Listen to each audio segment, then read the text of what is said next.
Hello and welcome to another episode of India. Hola y bienvenidos a otro episodio de India y la Izquierda Global.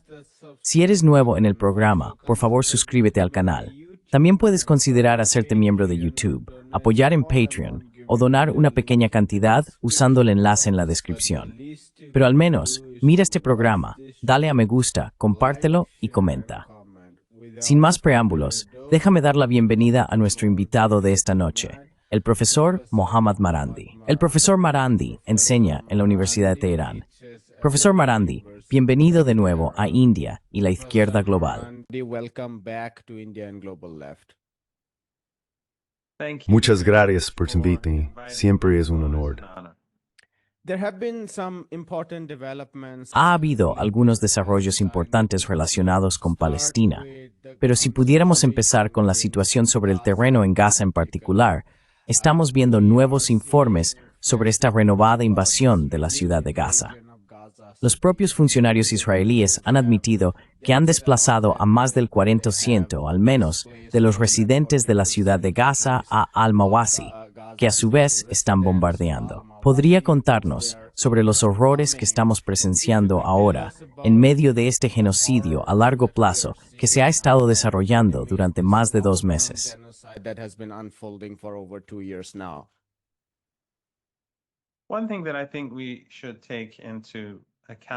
Una cosa que creo que debemos tener en cuenta y señalar, que es muy importante, es que durante los primeros meses los medios occidentales ocultaron la realidad e intentaron repetir mentiras sobre decapitaciones y violaciones para justificar el genocidio. Luego, después de un tiempo, quedó claro que estaban masacrando a los palestinos. Pero, de nuevo, Occidente intentó fingir que esto no era un genocidio. Intentaron crear un debate o argumentar que esto no era un genocidio y que los israelíes simplemente estaban librando una guerra y que éstas eran víctimas desafortunadas. Pero luego esto continuó y continuó hasta que realmente vimos un punto de inflexión en Occidente, donde las imágenes de bebés hambrientos y personas hambrientas estaban en línea para que las viéramos.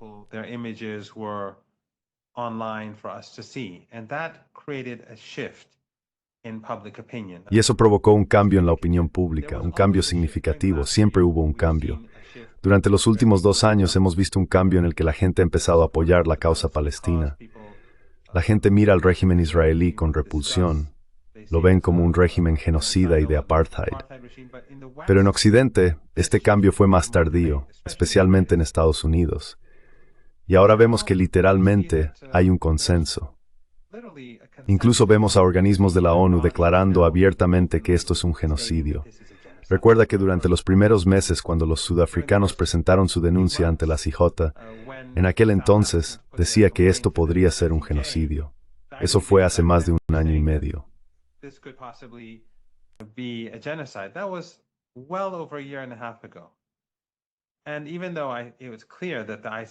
Y aunque estaba claro que la CIJ y, más tarde, la CPI estaban bajo una gran presión, también es evidente que personas de todo el mundo vieron esto como un genocidio, y cada vez más a medida que pasaba el tiempo.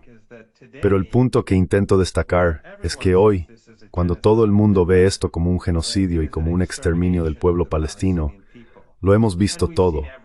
Hemos visto bebés en incubadoras siendo asesinados cuando desconectan los aparatos en los hospitales. El primer hospital que fue bombardeado, los medios occidentales y las agencias de inteligencia occidentales incluso intentaron mentir y culpar a los palestinos. Pero luego, cuando bombardearon hospital tras hospital tras hospital, quedó claro que esto ya no era algo que los medios occidentales pudieran fingir que no estaba ocurriendo.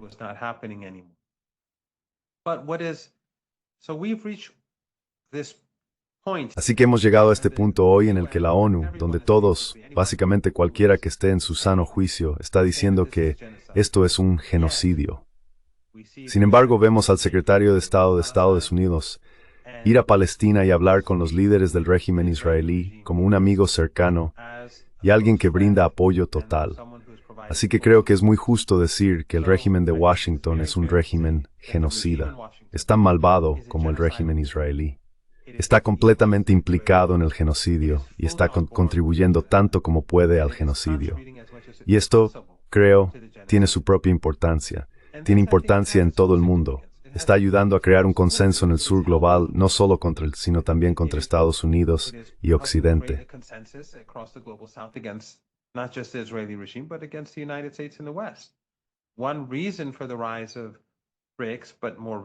Una de las razones del auge de los BRICS, pero más recientemente de la Organización de Cooperación de Shanghái, es el comportamiento de Estados Unidos. Es la brutalidad de los regímenes occidentales en lo que respecta a Palestina. Hay otros asuntos también, su actitud hacia China, la guerra por poderes en Ucrania y el acoso que vemos dirigido hacia India y Brasil, entre otros. Y por supuesto está el episodio más reciente de Qatar, donde un aliado estadounidense y verdadero proxy, Qatar no es amigo del pueblo palestino. Qatar hace lo que se le ordena. Se permite que Al Jazeera funcione. Hay buenas personas en Al Jazeera y en los muchos medios de comunicación que financia Qatar, y existen muchas instituciones religiosas y culturales que tienen en todos los ámbitos. No estoy diciendo que sean todas malas personas, ni mucho menos. Pero que ahí no está en conflicto, ni en contraste con la política estadounidense.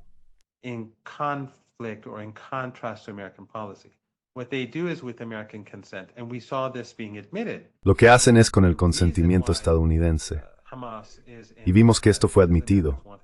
La razón por la que Hamas está en Qatar es porque los estadounidenses querían que estuvieran allí. La razón por la que el gobierno qatarí los acoge es porque el régimen israelí quería que estuvieran allí.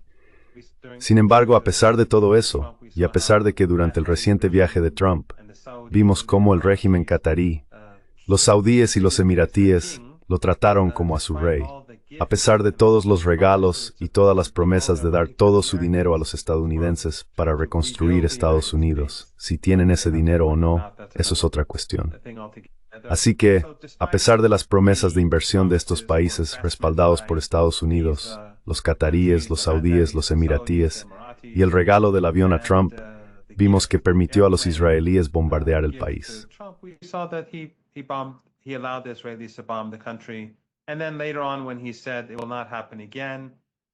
Y luego, más tarde, cuando él dijo que no volvería a suceder, Netanyahu respondió de inmediato y dijo que volverá a suceder siempre que lo consideremos necesario. Y eso básicamente pone a toda la región y al mundo en una posición en la que sienten que Estados Unidos es completamente poco fiable a cualquier nivel y sobre cualquier tema. Los hace equivalentes al régimen israelí, o incluso subordinados a él, y hace que Trump parezca subordinado a Netanyahu. Así que, la reunión de la Liga Árabe y la reunión de los jefes de Estado de los países islámicos, en sí mismas, no creo que hayan supuesto un gran cambio de rumbo. Turquía seguirá cooperando con Netanyahu, enviando petróleo desde Azerbaiyán. La frontera jordana permanecerá abierta. Las mercancías irán desde los Emiratos y Arabia Saudí a Jordania, y de ahí al régimen israelí, en lugar de por el Mar Rojo.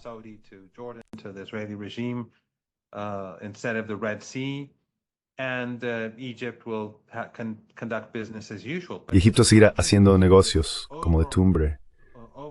Pero esto contribuye a ese movimiento generalizado de alejamiento de Occidente en todo el mundo.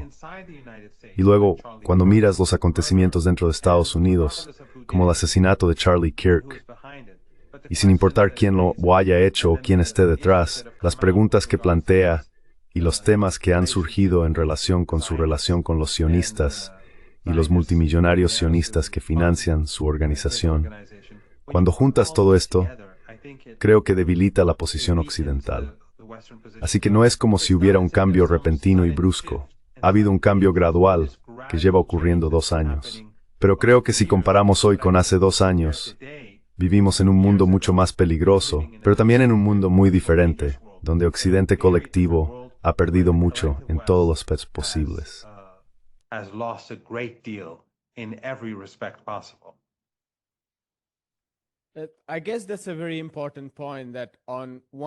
Supongo que ese es un punto muy importante.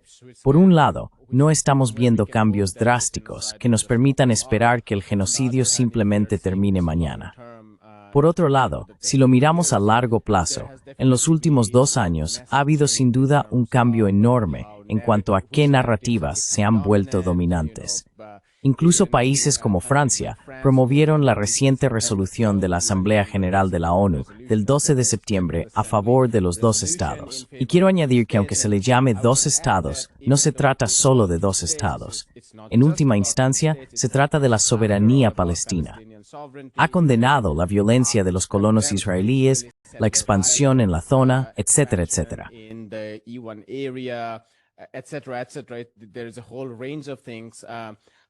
Hay toda una serie de cuestiones. Países como India han apoyado firmemente el consenso general de 142 naciones.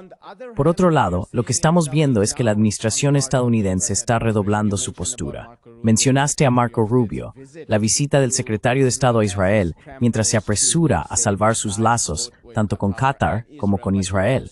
Pero también, de manera destacada, fue a un sitio arqueológico ocupado por colonos e inauguró ese lugar. Grupos y activistas palestinos por los derechos humanos están calificando esto como un nuevo capítulo, porque legitimará estos territorios, que han sido ocupados muy recientemente y han obligado a la gente a abandonar sus hogares.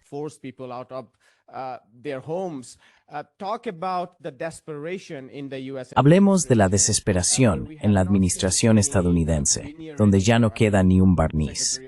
Quiero decir, el secretario de Estado Antony Blinken ahora dice que ya ni siquiera tienen esperanzas de una negociación con Hamás.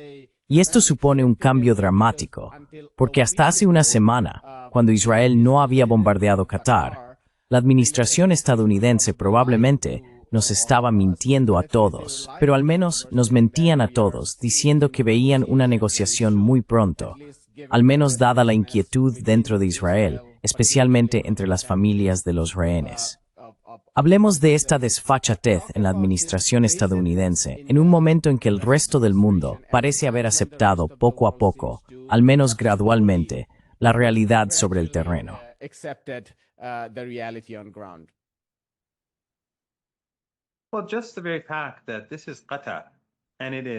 Bueno, solo el hecho de que esto sea Qatar y que esté completamente subordinado a Estados Unidos y que proporcione tanta riqueza a los líderes estadounidenses.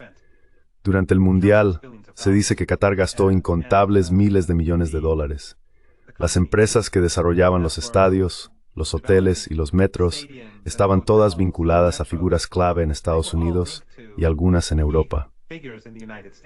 Así que el saqueo de Qatar se produce a varios niveles. Pero a pesar de esta obediencia y a pesar de que la riqueza generada por el gas en Qatar va literalmente a Occidente y también se invierte en Occidente, lo que queda en manos qataríes, vimos cómo Estados Unidos no está dispuesto a protegerlo.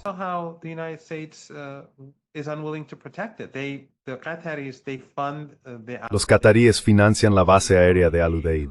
No solo cedieron el terreno, sino que la están financiando, están cubriendo los gastos.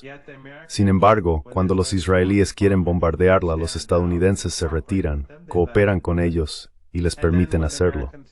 Y luego, cuando los estadounidenses dicen que no volverá a ocurrir, los israelíes responden, sí, ocurrirá de nuevo siempre que sea necesario. ¿Qué dice eso sobre Estados Unidos? Los hace completamente poco fiables. Ya nadie confía en ellos.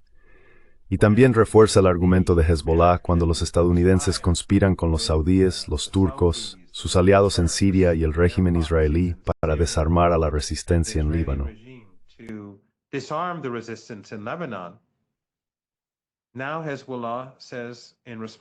Ahora Hezbollah responde diciendo, mirad, el apoderado estadounidense en Qatar, que es completamente obediente, es bombardeado.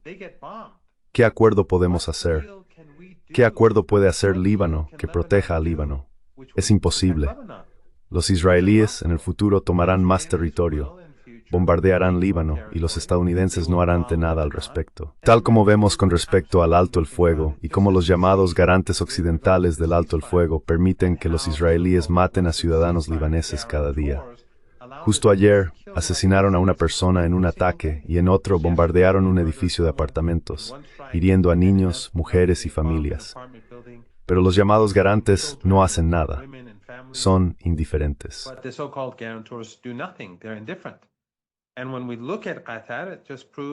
Y cuando miramos a Qatar, simplemente confirma el argumento de Hezbollah. Y también le recuerda a la comunidad internacional lo que ocurrió con Irán. Los estadounidenses estaban negociando con Irán, cambiando constantemente las condiciones y luego conspirando en silencio con el régimen israelí para llevar a cabo una guerra contra Irán. Así que cuando ponemos todo esto junto, Qatar, Irán, Líbano, Gaza, hay que recordar que el acuerdo de alto el fuego que se estableció fue en vísperas de la presidencia de Trump, cuando estaba a punto de entrar en la Casa Blanca. Y luego, unas semanas después, rompieron el acuerdo y reanudaron las hostilidades. Eso perjudica a Estados Unidos de una manera que no podemos calcular en cifras.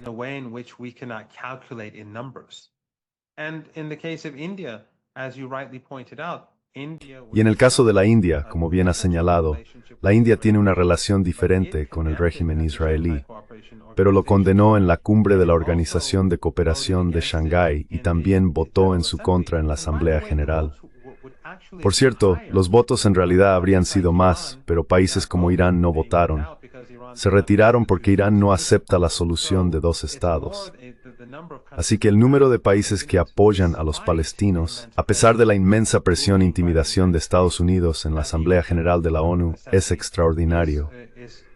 Los que votaron en contra son esas pequeñas islas del Océano Pacífico que realmente son insignificantes. Así que, como bien ha señalado y como discutíamos antes, esto forma parte de un proceso. Durante los 2 últimos años, muchas cosas han cambiado.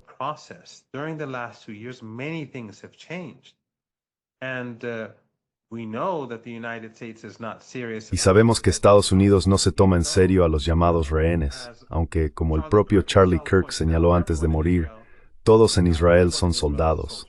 Así que me resulta realmente difícil aceptar la idea de que estos sean rehenes. Son soldados o reservistas de las FDI. Los rehenes son los palestinos. Pero dejando eso de lado, esto demuestra que ni Estados Unidos ni los israelíes se toman en serio un alto el fuego, ni tampoco a los llamados rehenes israelíes. No es solo Netanyahu, son Estados Unidos y el régimen israelí. Y Netanyahu es muy representativo en Israel. No es diferente, no es único. El problema no es Netanyahu. Y ahora está claro que el problema no es Israel. El problema es el sionismo. Y Estados Unidos es tan problemático como el régimen israelí.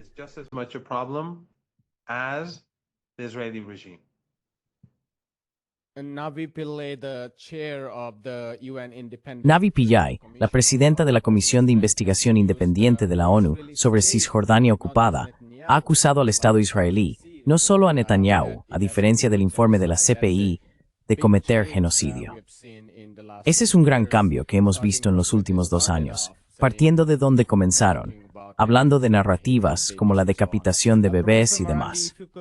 Profesor Marandi, si pudiera hablar finalmente sobre las implicaciones de todo esto en la política árabe en sí. Como usted dijo, los estados árabes condenarían, Turquía condenaría, pero tal vez sus acciones no cambiarían tanto. Y esto lo hemos visto en los últimos 2 años. Pero dicho esto, una diferencia que he estado observando es precisamente la retórica, la propia naturaleza de sus declaraciones.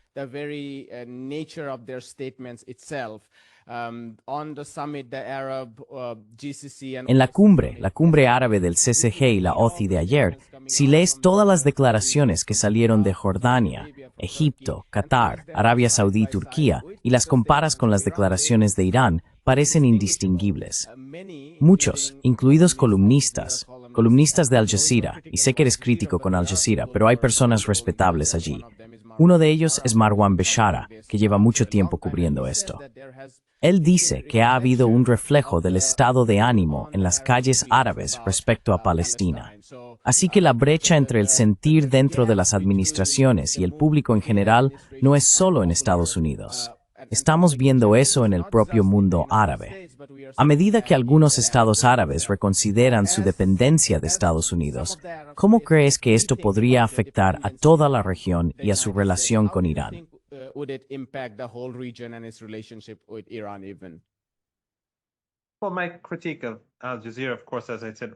Bueno, mi crítica a Al Jazeera, por supuesto, como dije antes, no significa que crea que todas las personas que trabajan en los diferentes medios de comunicación de Qatar no sean buenas personas. Hay muchas personas buenas. Pero por supuesto Al Jazeera ayudó mucho al régimen israelí a socavar Siria. Esto formaba parte del proyecto israelí, era parte del proyecto estadounidense, era parte del proyecto del Gran Israel. Hoy vemos que la razón por la que pueden bombardear Gaza es por lo que ocurrió en Siria. Y la razón por la que sobrevolaron el espacio aéreo saudí fue por lo que ocurrió en Siria.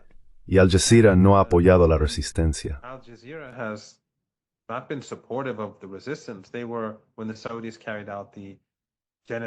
Ellos estaban, cuando los saudíes llevaron a cabo la guerra genocida en Yemen, Al Jazeera la apoyó, y también los turcos, y fue todo el gobierno turco.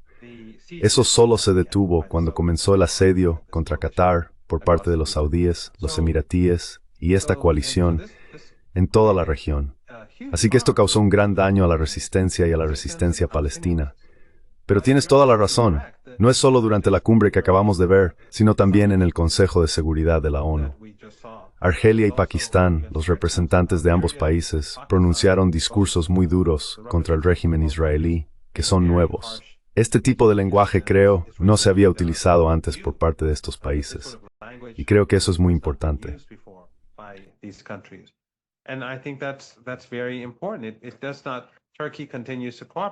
Turquía sigue cooperando, al igual que los demás, como dije antes, pero esto demuestra, es sintomático de los cambios que están ocurriendo, como señalaste, en las calles. Estos gobiernos, para seguir siendo relevantes, para ser vistos de alguna manera como legítimos, tienen que al menos en cierta medida modificar sus políticas. Y eso es importante. No es ni de lejos tan importante como lo sería si simplemente hubieran roto relaciones. ¿Qué es lo que deberían haber hecho? Todos deberían haber roto relaciones políticas, económicas, militares. Aunque parezca increíble, algunos de ellos todavía tienen cooperación militar con el régimen israelí.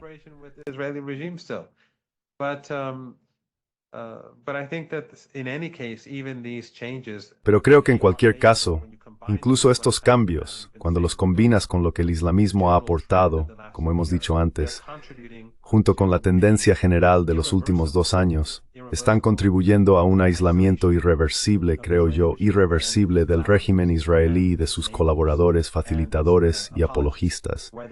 Ya sea en Washington, París, Londres, Berlín o en cualquier otro lugar, están cada vez más marginados. Y lo que me parece interesante es que lo que están haciendo en Gaza deslegitima su argumento en Ucrania.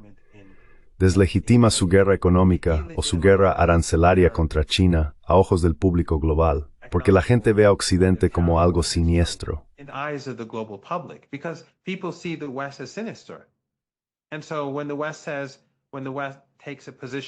Así que, cuando Occidente adopta una postura en contra de Brasil, como acabamos de ver hacer al secretario de Estado, nadie siente simpatía por él, porque se le percibe como un monstruo genocida aliado con Netanyahu.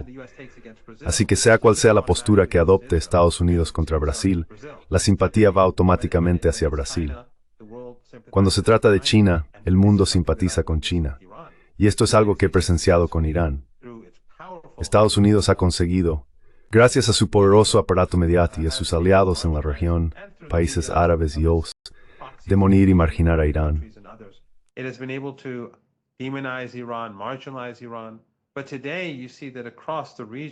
Pero hoy se puede ver que en toda la región y más allá, a pesar de décadas de antagonismo dirigido hacia Irán, este país se está volviendo cada vez más popular. Y la gente dice que Irán es la única esperanza. Así que lo que están haciendo Estados Unidos y Occidente es destruir sus propias capacidades en sus enfrentamientos en todos los frentes. Y en casa, están intensificando la amenaza de inestabilidad, porque, independientemente de lo que le haya sucedido a Charlie Kirk y de quién lo haya matado, las tensiones que se están acumulando dentro de Estados Unidos están muy relacionadas con el sionismo y el papel que el sionismo desempeña en Estados Unidos.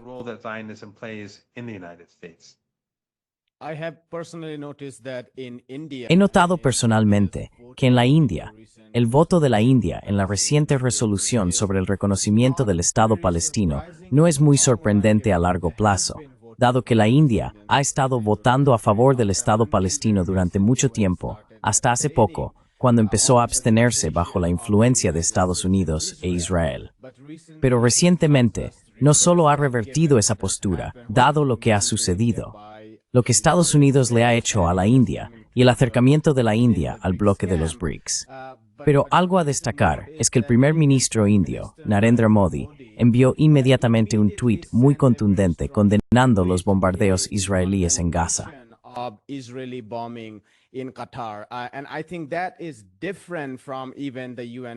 Y creo que eso es diferente incluso de la resolución de la ONU, porque la India, al menos durante un tiempo, se ha abstenido tácticamente de condenar directamente a Israel. Así que, por un lado, vota a favor de la resolución de la ONU sobre el Estado palestino. Por otro lado, no condenaría a Israel, dado su dependencia de Israel. No muy grande en términos de volumen, pero sí una dependencia estratégica de cierto equipamiento militar. Pero esta vez, la India envió un tuit contundente, una condena categórica de la violación de la soberanía catarí. Y creo que veremos cada vez más cambios globales en esta línea, a medida que Estados Unidos no logre resolver las contradicciones en su propio seno.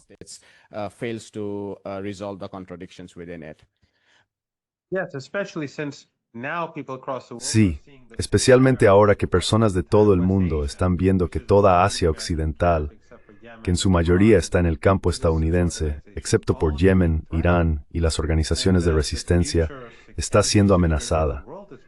La seguridad energética futura del mundo está en peligro, e incluso los aliados estadounidenses ya no tienen seguridad. Eso es una amenaza para la India. Así que el régimen israelí está siendo visto en todo el mundo como fuera de control.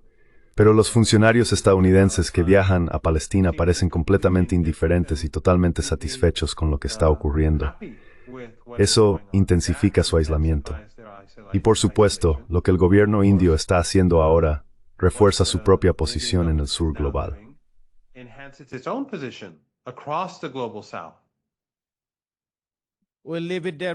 Lo dejamos aquí, profesor Marandi. Ha sido como siempre una conversación muy útil. Muchísimas gracias por su tiempo. Muchas gracias por invitarme. Cuídese. Adiós. Igualmente. Hola, me llamo Ayushman. Junto con Jyotishman, hemos creado esta plataforma. Durante los últimos 2 años, hemos intentado crear contenido para las fuerzas de izquierda y progresistas. Hasta ahora, hemos entrevistado a economistas, historiadores, comentaristas políticos y activistas. Si te ha gustado nuestro contenido hasta ahora y quieres que construyamos un archivo para la izquierda, tengo 2 peticiones para ti. Por favor, considera hacer una donación a la causa.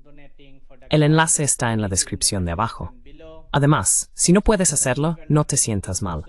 Siempre puedes dar like a nuestros videos y compartirlos con tus compañeros. Por último, no olvides suscribirte al canal.